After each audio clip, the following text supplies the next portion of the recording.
Doctor Zakir Naik کو اللہ نے جو مقبولیت دنیا میں نوازی ہے اور عزت دی ہے، اور خاص طور پر مسلمانوں میں کتنا ان کو اللہ نے مقام دیا ہے، وہ آپ اچھی طرح جانتے ہیں۔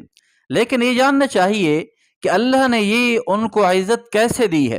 کچھ خاصیتیں، وجوہات ایسی ہوتی ہیں جن کی وجہ سے انسان دنیا میں عزت پاتا ہے، اور خصوصیت کے ساتھ اسلامی لیول پر، اسلامی کنٹریز میں، اسلامی ممالک میں جو ان کو عزت حاصل ہے، مقبولیت حاصل ہے، وہ کسی سے مخفی نہیں ہے۔ لیکن اس کے پیچھے کچھ باتیں ہیں جن کی وجہ سے اللہ نے ڈاکٹر ذاکر نائک کو یہ عزتیں عطا فرمائی ہیں۔ تو ان میں سب سے پہلی وجہ جس کی وجہ سے اللہ نے ان کو مقبولیت دی ہے، مسلمانوں کے دلوں میں بستے ہیں، وہ یہ ہے کہ جب بھی وہ مناظرہ کرتے ہیں، جب کوئی بات کرتے ہیں، مسلمانوں کے خلاف نہیں کرتے۔ اب ان کا ادیان باطلہ کے اوپر جو مختلف قسم کے مناظرے ہیں، اب یہ تو آپ اچھی طرح سمجھیں، جو اسلام کے خلاف بات کرنے والے ہیں ان کو جواب دیتے ہیں، ان کو اچھے انداز سے جواب دیتے ہیں، مقابلہ کرتے ہیں، لیکن کبھی وہ مسلمانوں کے ساتھ مناظرہ نہیں کرتے۔ مسلمانوں کے جو آپس میں کچھ اختلافات ہیں، مختلف رائے ہیں، ان پر وہ کسی قسم کی باتیں نہیں کرتے، جس کی وجہ سے ساری دنیا کے مسلمان ان سے محبت کرتے ہیں۔ اور یہ بہت بڑی چیز ہے۔ اگر ایک بندہ کسی خاص فرقے کی ترجمانی کرے، کسی خاص فرقے کے اوپر بات کرے، تو لا محالہ دوسرے فرقے والے تو اس سے متنفر ہو جائیں گے، اس سے بھاگ جائیں گے۔ تو ڈاکٹر صاحب کی یہ سب سے بڑی خاصیت ہے، وہ اسلامی فرقے جتنے بھی ہیں کسی کے خلاف بات نہیں کرتے، اور نہ وہ کسی سے مناظرہ کرتے ہیں۔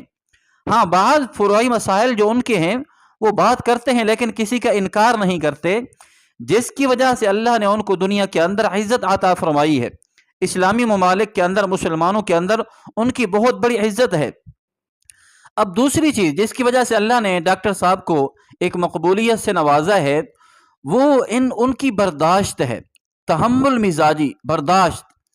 آپ ان کے پروگرامز دیکھیں جس میں ڈاکٹر ذاکر نائک سے کچھ لوگ سوال کرتے ہیں، نوجوان لڑکے لڑکیاں سوال کرتے ہیں، اور وہ سوال کیا ہے؟ اللہ پر اعتراض، یعنی کہ ڈائریکٹ اللہ پر اعتراض، اللہ کے نبی پر اعتراض، قرآن پر اعتراض، اسلام پر اعتراض، مسلمانوں پر اعتراض۔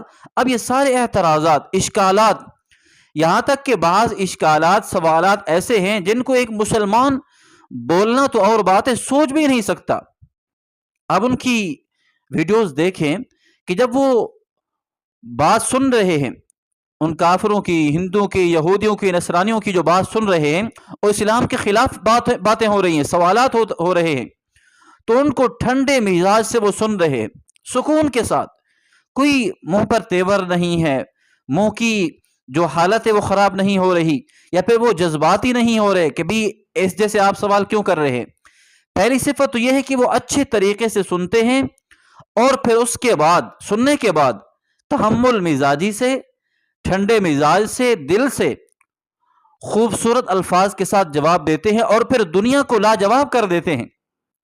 اب یہ ایسی ان کی خاصیت ہے جس کو ساری دنیا مانتی ہے، کافر بھی مانتے ہیں، کہ اتنا تحمل مزاجی کے ساتھ، برداشت کے ساتھ بات سننا، پھر اس کا اچھا جواب دینا، اور ایسا جواب جو سب کو لاجواب کر دے۔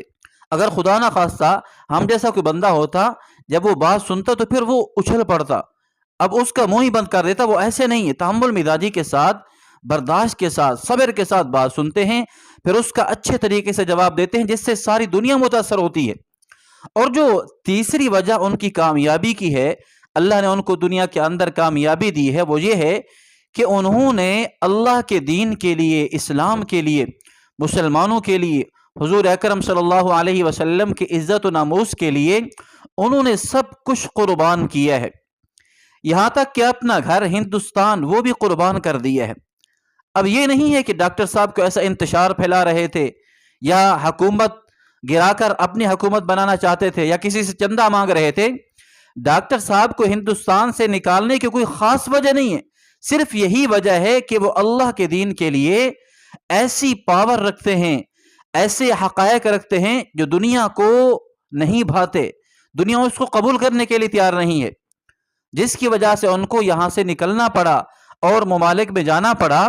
تو اس لیے ان کی ایسی خاصیتیں ہیں ڈاکٹر صاحب کی، جن کی وجہ سے اللہ نے ان کو ایسے عزت عطا کی ہیں کہ دنیا ان کا مقابلہ کرنے سے عاجز ہے۔ تو دعا ہے کہ اللہ جل شانہ ڈاکٹر صاحب کی زندگی میں، عمر میں، علم میں برکت عطا فرمائیں۔